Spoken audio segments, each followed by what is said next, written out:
Hello दोस्तों, स्वागत है आप सभी लोगों का राजस्थान एकेडमी पर। मैं प्रवीण सिंह आप सभी लोगों के साथ में, जैसा कि आप सभी लोग जानते हैं, लैब असिस्टेंट यानी प्रयोगशाला सहायक के लिए फिजिक्स के अंतर्गत मैं स्थिर वैद्युतिकी के बारे में बात कर रहा था, यानी इलेक्ट्रोस्टैटिक्स हमारा टॉपिक चल रहा है।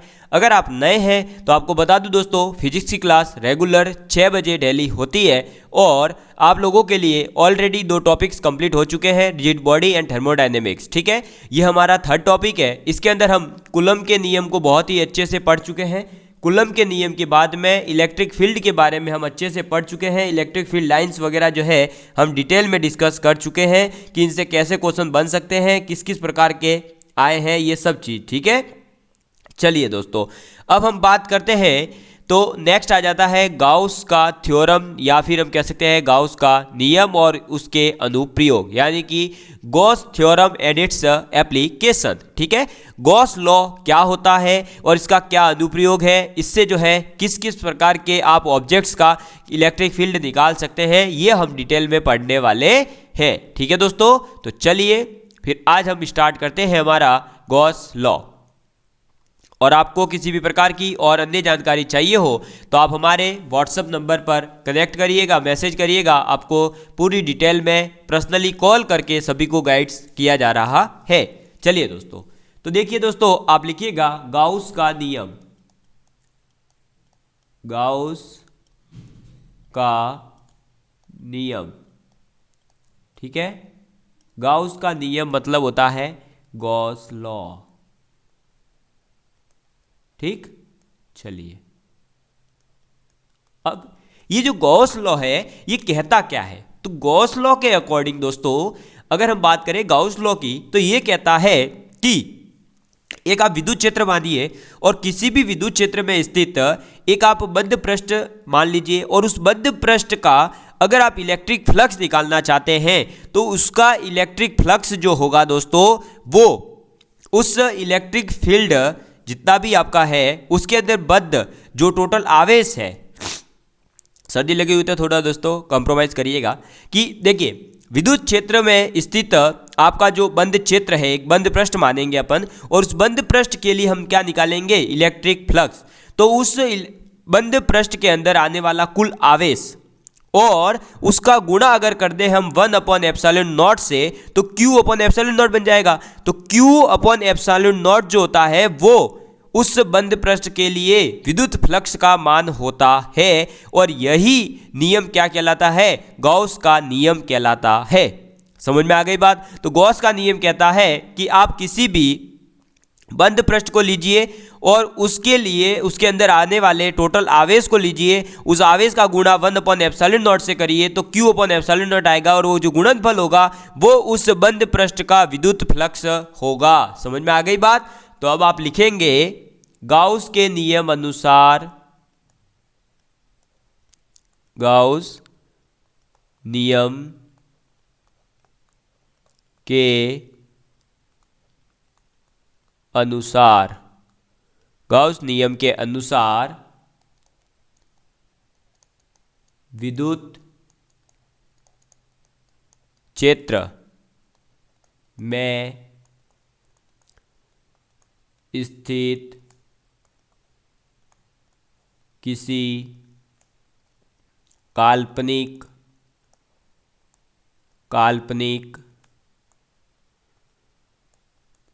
बंद पृष्ठ, काल्पनिक बंद पृष्ठ से संबद्ध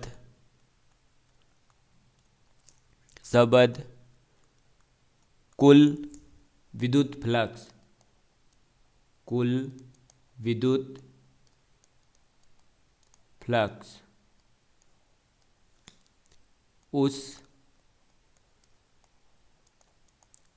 बंद पृष्ठ द्वारा, उस बंद पृष्ठ द्वारा परिबद्ध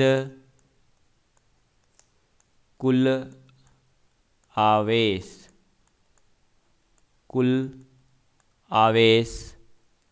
एवं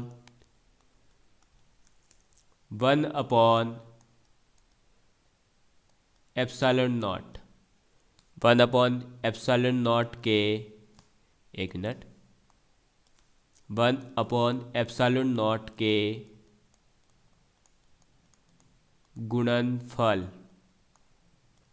गुणनफल के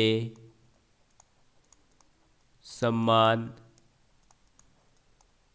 होता है। ठीक है, तो आपको समझ में आ गया कि गॉस नियम के अनुसार विद्युत क्षेत्र में स्थित एक काल्पनिक बंद पृष्ठ, उस बंद पृष्ठ के अंदर टोटल जितना भी आवेश आ रहा है उसका अगर हम 1/ε0 से गुणा करें तो इन दोनों का जो गुणनफल आएगा उसे हम कहते हैं उसका इलेक्ट्रिक फ्लक्स। कहने का मतलब क्या हुआ दोस्तों, electric flux is equal to होता है आपके क्लोज्ड इंटीग्रेशन, और वो भी सरफेस के रिगार्डिंग, और E.ds इसका इक्विवेलेंस होता है किसके, summation of Q upon epsilon not के। समझ में आ गई बात? ठीक है, और ये तो आ गया हमारा कौन सा दोस्तों, जब आपका क्या हो, अरे क्या हो, जब आपके माध्यम जो है दोस्तों क्या हो, माध्यम कैसा हो, निर्वात हो। और अगर माध्यम निर्वात की जगह पर कोई और होता है तब क्या फॉर्मूला बनेगा वो आप मुझे कमेंट करके बताएंगे, यानी कि इलेक्ट्रिक फ्लक्स की वैल्यू किसी मीडियम में क्या होती है आप लोग कमेंट करके बताएंगे। तो गॉस का नियम कहता है क्या, ये कहता है कि विद्युत क्षेत्र में स्थित किसी काल्पनिक बंद पृष्ठ से संबंध कुल विद्युत फ्लक्स जो होगा वो उस बंद पृष्ठ के द्वारा परिबद्ध कुल आवेश एवं 1/ε0 के गुणनफल के समान होता है। फाई बराबर हो जाएगा closed integration E.ds is equal to summation of Q upon epsilon naught. और किसी मीडियम में आपसे अगर पूछा जाए तो क्या फॉर्मूला होगा आप लोग मुझे बताएंगे, और आपको पता है कि मीडियम आया है तो किसकी वैल्यू केवल चेंज होगी, एप्सिलॉन नॉट की जगह क्या आएगा वो आप लोग मुझे कमेंट करके बताइएगा। ठीक है दोस्तों, चलिए बढ़ते हैं हम आगे की और। तो अब इस गॉस नियम से संबंधित जो इंपॉर्टेंट पॉइंट्स है वो आप लोगों को मैं बता देता हूँ। ठीक है, चलिए तो अब आप लिखेंगे गॉस नियम से संबंधित महत्वपूर्ण बिंदु, यानी आपको मैं क्या लिखवा रहा हूँ, नोट पॉइंट्स लिखवा रहा हूँ। तो आपको क्या क्या नोट करना है वो मैं लिखवा रहा हूँ। पहला पॉइंट है दोस्तों हमारा क्या दोस्तों, तो पहला पॉइंट है कि जो ये समीशन ऑफ Q होता है इसका मतलब होता है बंद पृष्ठ में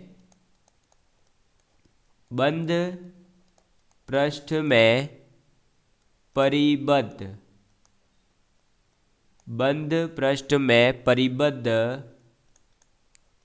आवेशों के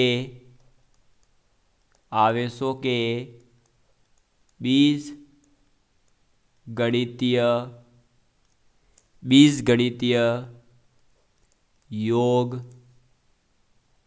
को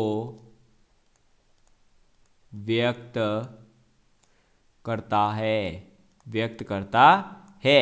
अब ये जो बीजगणितीय योग का मतलब क्या है, इसका मतलब है दोस्तों, सपोज करिए ये आपका कोई एक ऑब्जेक्ट है, इसके अंदर प्लस Q चार्ज है, एक -2Q चार्ज है, एक प्लस का 3Q चार्ज है, और एक आपका जो है प्लस का 4Q चार्ज है। तो इसके अंदर टोटल जो आवेश होगा यानी कुल परिबद्ध आवेश जो होगा वो कितना होगा, +Q -2Q plus 3Q plus 4Q। तो आप क्या करेंगे, देखो Q माइनस Q, ये Q -2Q यानी माइनस का Q, इसमें से एक Q और चला जाएगा तो आपका आंसर आएगा 6Q प्लस का। समझ में आई बात? तो क्या हो गया दोस्तों, अरे क्या हो गया जल्दी से बताइए, हमारा जो है दोस्तों बीजगणितीय योग हो गया। यानी कि हमने जितने भी आवेश थे उनको, जैसे आप 1 2 3 4 5 6 जैसे 1 2 3 4 आप डिजिट्स को ऐड करते हैं वैसे ही आप आवेश को ऐड करोगे। समझ में आ गई बात? ठीक है, चलिए नेक्स्ट पॉइंट है हमारा कि कुल विद्युत फ्लक्स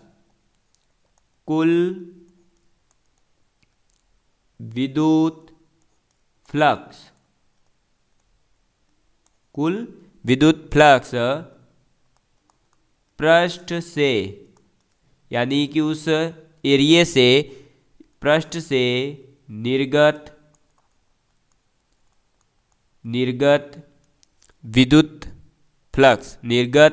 विद्युत निर्गत विद्युत फ्लक्स, जिसको आप निर्गत यानी कि आउटपुट जो बाहर की ओर जा रहा है उसको आप लोगे पॉजिटिव एवं पृष्ठ में प्रवेशित यानी कि जो एंटर कर रहा है तो उसको आप क्या लोगे नेगेटिव। तो प्रवेशित विद्युत फ्लक्स, प्रवेशित विद्युत फ्लक्स उसको क्या लोगे नेगेटिव। ठीक है, के बीजगणितीय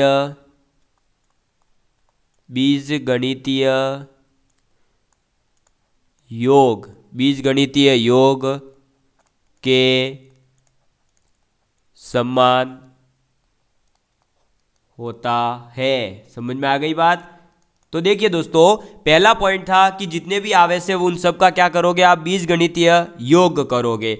दूसरा पॉइंट है आप लोगों के लिए क्या दोस्तों, तो दूसरा पॉइंट है आप लोगों के लिए कि भाई जो आपका विद्युत फ्लक्स है, क्या विद्युत फ्लक्स वो जो बाहर जा रहा है आउटपुट उसको तो आप लोगे पॉजिटिव, और जो विद्युत फ्लक्स एंट्री कर रहा है यानी प्रवेश कर रहा है उसको आप लोगे नेगेटिव। तो जो बाहर जा रहा है उसका और जो अंदर आ रहा है उसको योग करोगे, वो बीजगणितीय योग करोगे, और एक को लोगे प्लस एक को लोगे नेगेटिव। समझ में आ गई बात, एक पॉजिटिव एक नेगेटिव। ठीक है, चलिए नेक्स्ट हम बात करते हैं थर्ड पॉइंट की। तो थर्ड पॉइंट कहता है कि आप गॉस नियम का जब उपयोग कर रहे हो, जब गॉस नियम आप कहीं पर लगा रहे हो जिस क्षेत्र के लिए, उस क्षेत्र को आप क्या कहोगे गॉसियन पृष्ठ कहोगे। क्या कहोगे गॉसियन पृष्ठ कहेंगे। समझ में आ गई बात, क्या कहेंगे गॉसियन पृष्ठ कहेंगे। ठीक है, और वो जो पृष्ठ होगी दोस्तों वो कैसी हो सकती है, तो वो गोलीय हो सकती है, बेलनाकार हो सकती है, घनाकार हो सकती है, कैसी भी हो सकती है। समझ में आ गई बात। ठीक है, तो ये चीज आप लिखिएगा सबसे पहले तो, क्योंकि ये भी क्वेश्चन कई बार ऐसा छोटा पूछ लिया जाता है। तो गाउस नियम के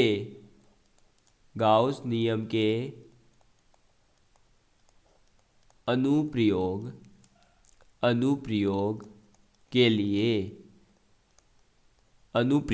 लिए चयनित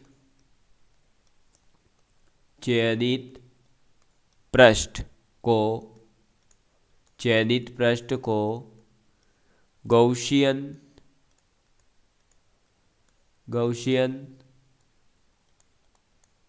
पृष्ठ कहते हैं।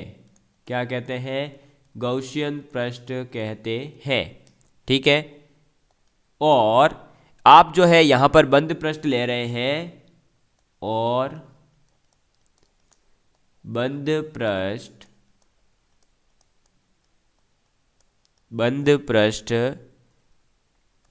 गोलीय यानी गोल, बेलनाकार यानी बेलन जैसा, आप लोग जानते हैं ना सिलेंडर, तो सिलेंडर बेलनाकार हो सकता है, या फिर आपकी इच्छा हो तो आप घनाकार ले सकते हो। ठीक है, तो बंद पृष्ठ जो है गोलीय, बेलनाकार, घनाकार, अन्य स्वैच्छिक आकृति का हो सकता है। अन्य स्वैच्छिक आपकी इच्छा से जो आपको अच्छी लगे उस आकृति का हो सकता है। तो स्वैच्छिक आकृति हो सकती है। ठीक है, स्वैच्छिक आकृति हो सकती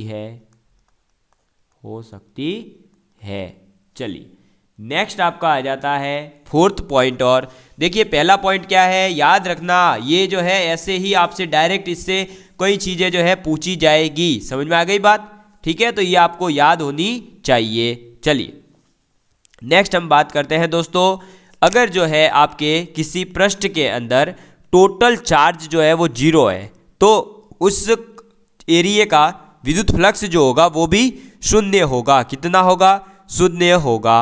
और ये कब होगा, जब आपके अंदर जाने वाला आवेश और अंदर जाने वाला जो आपका इलेक्ट्रिक फील्ड या जो आप कह रहे हैं वो बाहर जो आ रही है लाइनें, और जो अंदर आ रहा है प्रवेश करने वाला फ्लक्स है, दोनों के दोनों फ्लक्स का जो है आप क्या हो जाए, बराबर हो जाए। यानी कि देखो किसी ऑब्जेक्ट में से आपने सपोज करिए 3 फ्लक्स लाइनें गुजारी, ठीक है, मैं आपको यहां बनाकर दिखाता हूं। देखो ये आपने एक ऑब्जेक्ट लिया, ठीक, ये अब इसके अंदर अगर हमारे दोस्तों क्या हो जाए, अरे क्या हो जाए, तो सपोज करिए इसके अंदर ये एक लाइन गई, एक ये लाइन गई, एक ये लाइन गई और एक ये लाइन है, ठीक है। अब देखिए मुझे ये बताइए कि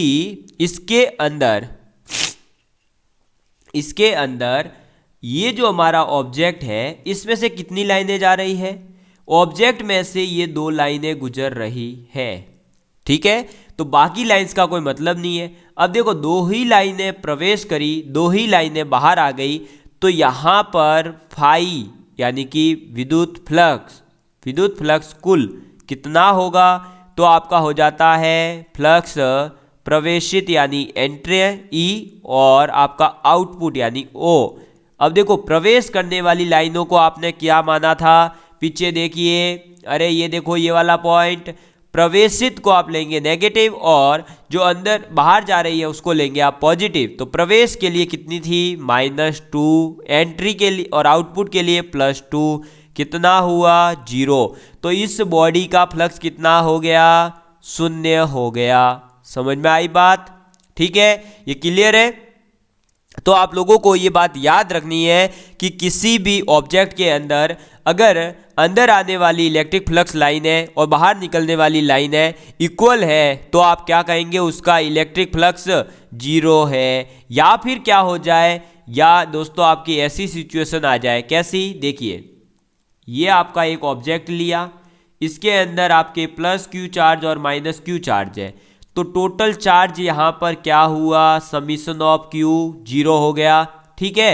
और आप लोग ये जानते हैं कि फाई इलेक्ट्रिक फ्लक्स क्या होता है, समीशन ऑफ q अपॉन में ε0, समीशन ऑफ q 0 है यानी कि 0 अपॉन ε0, ये हो गया 0। समझ में आई बात। तो आप ऐसे भी जो है Q कुल भी जो फाई कुल है वो ऐसे भी निकाल सकते हैं फॉर्मूले से। और आपको ये याद भी रखना है पॉइंट कि एंटर करने वाली लाइन और एग्जिट करने वाली लाइन अगर इक्वल है तो आपका उसके अंदर जो है इलेक्ट्रिक फ्लक्स कितना होगा, 0 होगा। समझ में आ गई बात। चलिए नेक्स्ट पॉइंट आप लिखेंगे 5th पॉइंट, और 5th पॉइंट होता है कि एक मिनट, ये वृत्त बन गया, बंद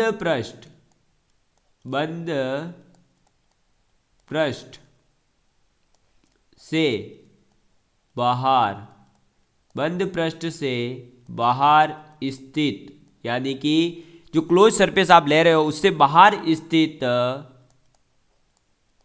आवेशों का पृष्ठ से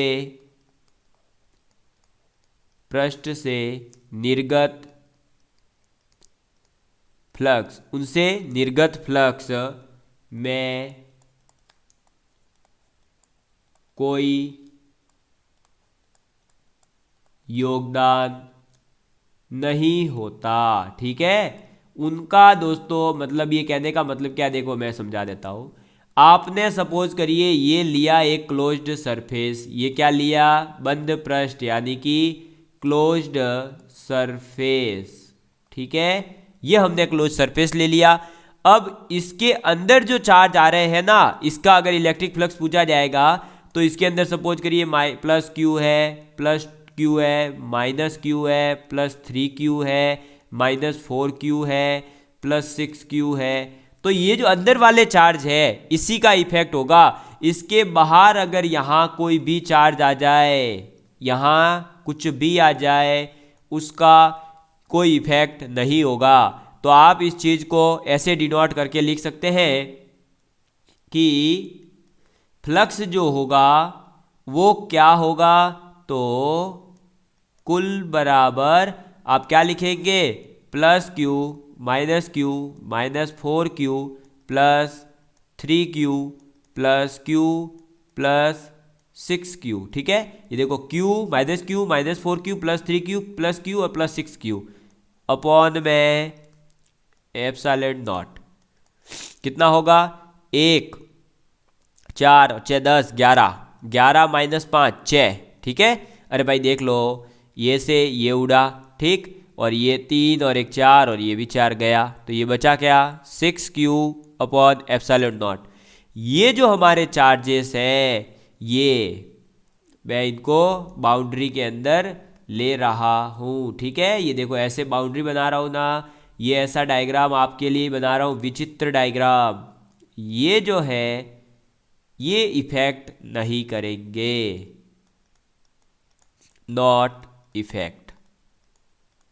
समझ में आ गई बात? यानी कि ये जो आपके -3q minus q plus q ये चार्ज जो है, जो इस बॉडी के बाहर है, उनका इलेक्ट्रिक फ्लक्स में कोई योगदान नहीं होगा। समझ में आ गई बात? इनका योगदान नहीं होगा। चलिए नेक्स्ट आपका जो पॉइंट आता है 6, वो लिखिए। 6 पॉइंट कहता है कि गाउस नियम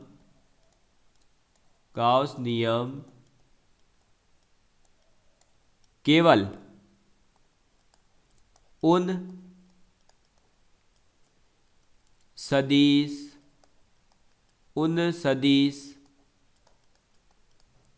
क्षेत्रों के लिए वैध, उन सदिश क्षेत्रों के लिए वैध है जो व्युत्क्रम वर्ग नियम, यानी कि आपका कौन सा व्युत्क्रम, यानी इन्वर्सली स्क्वायर वाला, इन्वर्स प्रोपोर्शनल, जो कि आपका कूलम का नियम है भाई, के Q1 Q2 अपन R स्क्वायर आता है ना, तो वो उसी की बात कर रहा है कि गाउस का नियम केवल उन सदिश यानी वेक्टर एरियाज के लिए वैध है जो व्युत्क्रम वर्ग नियम का पालन करे। व्युत्क्रम वर्ग नियम का मतलब है इन्वर्सली स्क्वायर वाला, ठीक है, मतलब इन्वर्स भी हो और फिर स्क्वायर का नियम, ठीक। तो वर्ग नियम का पालन करते हैं, और ये इसका मतलब केवल इतना ही है। व्युत्क्रम वर्ग नियम का मतलब है कि ई जो है वो आपका इन्वर्सली प्रोपोर्शनल होना चाहिए उसकी दूरी के स्क्वायर के। समझ में आ गई बात? तो ऐसे सदिश क्षेत्र के लिए ही यह वैलिड होगा, ये बात आपको याद रखनी है, ठीक है। चलिए बढ़ते हैं आगे। नेक्स्ट हमारा आ जाता है 7th पॉइंट। क्या आता है? 7th point. 7th पॉइंट का मतलब होता है कि आपने जो गॉसियन पृष्ठ लिया है उसके किसी भी बिंदु के ऊपर E उस बिंदु पर विद्युत क्षेत्र का परिणामी मान होता है, ठीक। तो पहले ये पॉइंट लिख लीजिए, क्योंकि थोड़ा सा बड़ा पॉइंट है तो छोटे छोटे स्टेप्स में आप इसको समझेंगे। तो आप लिखिए गॉसियन पृष्ठ पर किसी बिंदु पर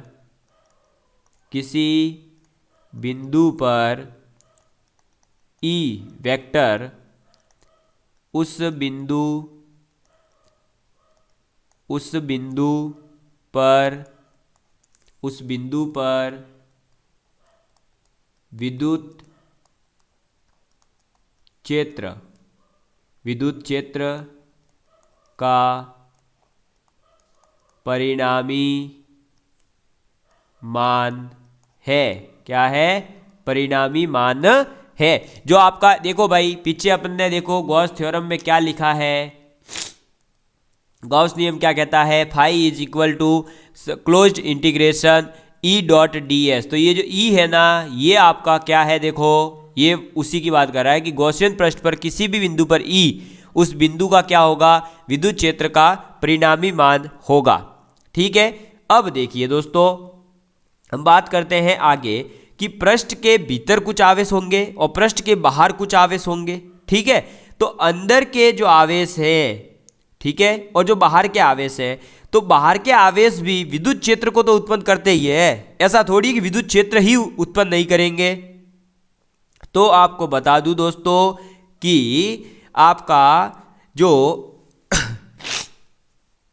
गॉस थ्योरम है, देखो क्या कहती है, गॉस थ्योरम क्या कहती है कि इलेक्ट्रिक फ्लक्स जो होगा वो summation of Q upon epsilon not होगा, ठीक है। और गॉस थ्योरम ये भी कहती है कि closed integration of E dot ds ये होता है। अब देखिए हमने कोई सरफेस ली है, ये मान लीजिए इसके अंदर कोई चार्ज है प्लस Q और माइनस Q और एक बाहर की ओर है प्लस Q। बताइए अंदर जो चार्ज है वो कितना है, तो समीशन ऑफ Q जो है वो है 0, ठीक। तो इसका मतलब क्या हुआ, फाई जो है वो तो कितना हो गया 0, फाई 0 है, इलेक्ट्रिक फ्लक्स जो है वो 0 है। लेकिन ये बताइए कि जो आपका इलेक्ट्रिक फील्ड होगा E होगा ये 0 होगा क्या, ये 0 नहीं होगा। ये 0 इसलिए नहीं होगा क्योंकि इलेक्ट्रिक फील्ड जो है दोस्तों वो तो अंदर के चार्ज और बाहर के चार्ज दोनों ही उत्पन्न करेंगे। तो आपको बता दूं दोस्तों, पहली बात तो ये कि इलेक्ट्रिक फील्ड जो है इसका अलग होगा, इसका अलग होगा, इसका अलग होगा, तीनों का जुड़ेगा, जो कि आपका इलेक्ट्रिक फील्ड है वो नॉन जीरो आएगा, जो भी आएगा नॉन जीरो आएगा। समझ में आ गई बात, ठीक है। तो इसलिए हम ये कह सकते हैं कि किसी भी बंद पृष्ठ के लिए, कोई भी गॉसियन पृष्ठ के लिए जो है कुल आवेश, अगर उसका परिबद्ध कुल आवेश जो है वो 0 है तो आपका इलेक्ट्रिक फ्लक्स 0 होगा। इलेक्ट्रिक फ्लक्स तो क्या होगा दोस्तों 0 होगा, ये देखो इधर 0 है। लेकिन इलेक्ट्रिक फील्ड 0 हो यानी विद्युत क्षेत्र 0 हो ये कोई जरूरी नहीं है और वो 0 नहीं होगा। समझ में आ गई बात, ठीक है। ये क्लियर हो चुका होगा मुझे ऐसा लगता है, नहीं हुआ है तो वापस सुन लीजिए। भाई आपने एक गॉस थ्योरम, गॉसियन पृष्ठ मान लिया यानी गॉसियन सरफेस मान ली, ठीक। अब उस गॉसियन सरफेस के अंदर जो टोटल चार्ज था वो है आपका 0, कितना है 0। तो इलेक्ट्रिक फ्लक्स तो हो जाएगा 0, लेकिन इलेक्ट्रिक फील्ड जो होगा दोस्तों वो 0 नहीं होता है। समझ में आ गई बात, ठीक है। और ये मैंने आपके सामने एक प्रूव करके भी बता दिया कि उसके अंदर जो चार्ज होंगे प्लस Q और माइनस Q, उसकी वजह से एक तो इलेक्ट्रिक फील्ड 0 नहीं होगा, साथ ही साथ बाहर अगर कोई आवेश है तो इलेक्ट्रिक फील्ड तो होगा वहां पर, लेकिन उस पृष्ठ के लिए आपका जो है इलेक्ट्रिक फ्लक्स वो तो 0 ही रहेगा। समझ में आ गई बात, तो आपको क्लियर हो चुका होगा मेरे हिसाब से। अब आपको किसी भी प्रकार का कोई डाउट नहीं होगा, ठीक है दोस्तों। तो फिर अब हम मिलेंगे नेक्स्ट वीडियो के अंदर, और जिसके अंदर हम सीखेंगे गॉस थ्योरम है उसके कुछ एप्लीकेशंस, यानी कि आप जो है इसके एप्लीकेशन में आप ये कह सकते हैं कि आप किसी भी ऑब्जेक्ट के माध्यम से इलेक्ट्रिक फील्ड कितना लग रहा है वो निकालना सीखेंगे। जैसे कि किसी वायर के कारण कितना निकल रहा है, अब वहाँ जो है फिर आप ये जो आपका फॉर्मूला होता है E/Q/R² नहीं लगा सकते हैं, तब आपको फॉर्मूला लगाना पड़ेगा गॉस थ्योरम वाला। जैसे कि आप निकालना सीखेंगे किसी भी बंद पृष्ठ के लिए, या आप कह सकते हैं कोई अनंत रेखीय आवेश अगर एक तार दे रखा है उसके कारण कितना है, कोई आपको सीट दे दी जाए तो उसके कारण कितना है, कोई आपको जो है एक चालक पट्टी का दे दी जाए तो उसकी वजह से इलेक्ट्रिक फील्ड कितना है, और डायरेक्ट उसमें पूछा जाता है कोई गोले के लिए पूछ ले, कोई आपको गोलीय कोष के लिए पूछ ले। तो ये सब चीज़ें जो है हम नेक्स्ट वीडियो में सीखने वाले हैं, और उसके बाद में हम करेंगे क्वेश्चन प्रैक्टिस और फिर आपका ये टॉपिक भी हो जाएगा कंप्लीट, ठीक है दोस्तों। तो जय हिंद, जय भारत, आप अपना प्यार इसी तरह बनाए रखिएगा।